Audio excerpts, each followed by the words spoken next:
Ada selebriti yang dulu sangat terkenal tiba-tiba menghilang tanpa jejak. Ada yang lari, ada yang bersembunyi, tapi kenapa?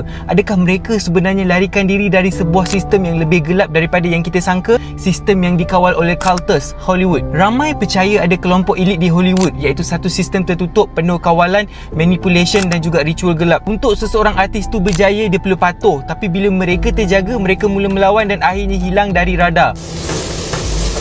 Diorang mula cerita perkara yang tak sepatutnya dan hidup diorang terus berubah selamanya. Dave Chappelle yang dulu merupakan seorang pelawak yang terkenal tiba-tiba tolak kontrak 50 juta US dollar dan terus hilang. Ramai yang kata dia ni gila, tapi dalam satu temu bual dia pernah berkata yang mungkin industri ni yang gila bukan aku. I felt like the bad boy. But I was smart enough to let go of the song. Dia dah pun melarikan diri dia ke Afrika dan berkata yang dia nampak sisi sebenar Hollywood dan tak nak lagi jadi alat mereka. Britney Spears, hidupnya dikawal lebih daripada 13 tahun di atas dasar conservatorship yang cuma nama rasmi tapi realitinya macam penjara.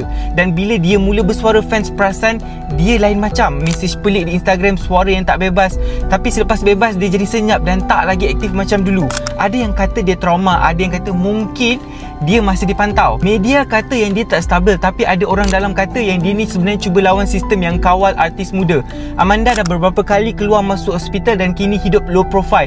Ada yang kata dia dah tahu terlalu banyak. Dia percaya yang dia telah dikawal, dimanipulasi dan diburukkan bila mula melawan sistem. Kanye West atau dikenali sebagai Ye, makin lama makin banyak didedahkan tentang Hollywood, Illuminati dan kawalan media. Dia terus hilang jenama, kawan dan status bila dia mula buka mulut. Tapi dia tetap cakap, saya bukan gila, saya tahu kebenaran. Sekarang ni hidup dia lebih tertutup tapi masih bersuara. Jim Carrey yang dulunya merupakan seorang pelawak